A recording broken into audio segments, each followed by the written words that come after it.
Quando Paulo escreveu sua epístola aos Romanos, ele não tinha visitado ainda a cidade de Roma. E por isso ele se propõe a fazer um esboço sistemático acerca do que é o verdadeiro Evangelho de Jesus Cristo. E nos primeiros capítulos de Romanos, Paulo está ensinando sobre a maravilhosa doutrina da justificação pela fé. Paulo mostra como o pecador se colocará em um correto relacionamento com Deus, como o injusto será justo perante os olhos de Deus. A princípio, nos versos 16 e 17, Paulo expõe o assunto da epístola, e ele afirma que a justiça de Deus se revela no Evangelho de fé em fé, como está escrito: o justo viverá por fé. Ou seja, a maneira como Deus justo justifica o injusto é somente por meio da fé em Jesus de Nazaré. Paulo argumenta que isto é um ato soberano e exclusivo de Deus, pois o homem é incapaz de salvar a si mesmo, é incapaz de se apresentar sozinho diante do tribunal de Deus. Somente a cruz pode livrar o homem da ira vindoura. E para demonstrar mais claramente esta doutrina, Paulo estabelece em Romanos capítulo 3, versículo 20, que ninguém pode ser justificado pelas obras da lei, em razão de que pela lei vem o pleno conhecimento do pecado.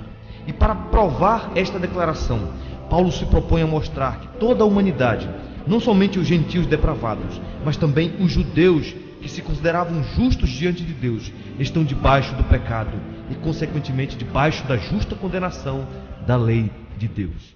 Nisto ele insiste desde o início da epístola até o versículo 20 do capítulo 3. Paulo começa acusando os gentios. No primeiro capítulo, ele mostra que os gentios estão debaixo do pecado, portanto, debaixo da ira de Deus. E para provar isso, ele apresenta as muitas corrupções e as horríveis maldades que se espalharam pelo mundo dos gentios. No verso 21, ele diz que os gentios, tendo conhecimento de Deus, não o glorificaram como Deus, nem lhe deram graças, antes se tornaram nulos em seus próprios raciocínios, inculcando-se por sábios, tornaram-se loucos e mudaram a glória do Deus incorruptível em semelhança da imagem de homem corruptível, bem como de aves, quadrúpedes e répteis. E no verso 24, Paulo expõe a consequência terrível de tamanha rebelião. Deus entregou tais homens à imundícia pelas concupiscências de seus próprios corações, para desonrarem o seu corpo entre si, pois eles mudaram a verdade de Deus em mentira, adorando e servindo a criatura em lugar do Criador, o qual é bendito eternamente. Amém.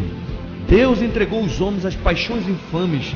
Deus os entregou, diz Paulo, a uma disposição mental reprovável para praticarem coisas inconvenientes, cheio de toda injustiça, malícia, avareza e maldade, possuído de inveja, homicídio, contenda, dolo e malignidade, sendo difamadores, caluniadores, aborrecidos de Deus, insolentes, soberbos, presunçosos, inventores de males, desobedientes aos pais, insensatos, pérfidos, sem afeição natural e sem misericórdia. Esta é a triste realidade do mundo gentílico. Eles estão debaixo da ira de Deus, condenados e são indesculpáveis. Após expor a deplorável situação gentílica, Paulo passa então a acusar os judeus. Em todo o segundo capítulo, Paulo argumenta que os judeus também se encontram nas mesmas condições dos gentios, pois embora tenham inúmeros privilégios dados por Deus e desprezem os gentios como imundos pecadores, eles mesmos vivem em pecados grosseiros e por isso estão condenados perante Deus. Mas os judeus achavam que estavam aprovados por Deus, portanto, era estranho para eles que eles também estivessem sob a maldição de Deus. E Paulo insiste nesse ponto e mostra aos judeus que eles não são melhores do que os gentios. Ele diz no capítulo 3, versículo 9, que se conclui: temos nós qualquer vantagem? Não, de forma nenhuma, pois já temos demonstrado que todos, tanto judeus como gregos, estão debaixo do pecado. E para convencer os judeus desta verdade, Paulo passa a citar então algumas passagens da própria lei judaica.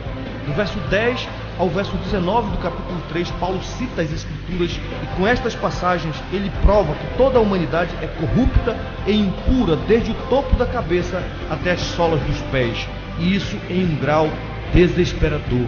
Não há bondade e muito menos piedade nos seres humanos, pois não há temor de Deus diante dos seus olhos. Neste ponto, o judeu orgulhoso poderia argumentar que esses textos se referem não aos judeus, mas somente aos ímpios gentios pecadores.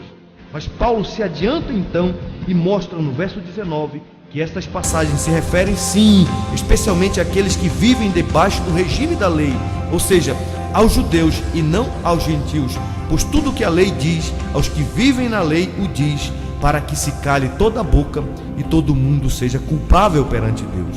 Os judeus, então, encontram-se na mesma condição dos gentios, sem nenhuma possibilidade de defesa no tribunal. Agora, o réu está calado no tribunal, esmagado pelo peso da prova contra ele.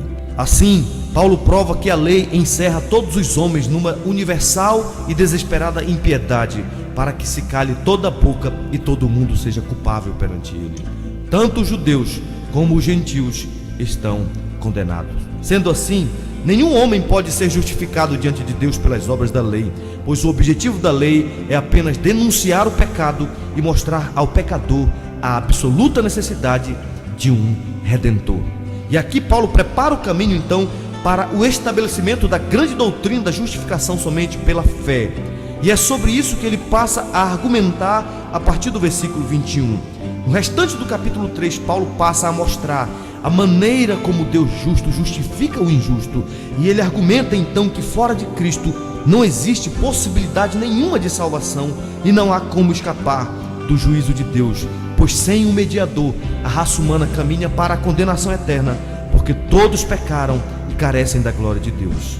Então, para que o homem não seja condenado, Paulo diz que Deus providenciou uma forma de levar o pecador de volta a um relacionamento correto com ele. Mas agora, sem lei, se manifestou a justiça de Deus, testemunhada pela lei e pelos profetas. Justiça de Deus mediante a fé em Cristo Jesus.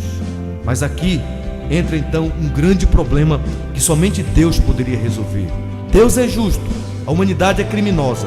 O Deus justo não pode justificar o injusto. Como Deus fará para inocentar pecadores culpados sem comprometer a sua justiça? Ele condenará todos os homens no inferno? Não, porque Ele nos ama e deseja nos resgatar. Mas para fazer isso é preciso que alguém satisfaça a sua justiça santa. O grande drama é que ninguém foi encontrado entre os filhos dos homens apto para satisfazer a justiça de Deus. Ninguém pode pagar a dívida de Deus a não ser o próprio Deus. E a boa notícia do Evangelho então é que Deus resolveu pagar a nossa dívida. Sim, Deus é amor e Ele enviou o seu Filho amado ao mundo para receber o castigo que os nossos atos merecem. Paulo diz, sendo justificados gratuitamente por sua graça, mediante a redenção que há em Cristo Jesus. Paulo diz que na cruz Cristo fez a redenção. Ele pagou a Ele mesmo o preço da nossa libertação. Além disso, o sangue de Cristo, diz Paulo, é a propiciação. Ou seja, o sangue de Jesus estancou a ira de Deus que viria sobre nós, pecadores mortais. E por fim, na cruz, Paulo diz que Deus demonstra que Ele é justo, pois Ele puniu seu próprio Filho quando os nossos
esperança da vida eterna. Agora, pois, já nenhuma condenação há para aqueles que estão em Cristo Jesus, porque a lei do Espírito da vida em Cristo Jesus te livrou da lei do pecado e da morte.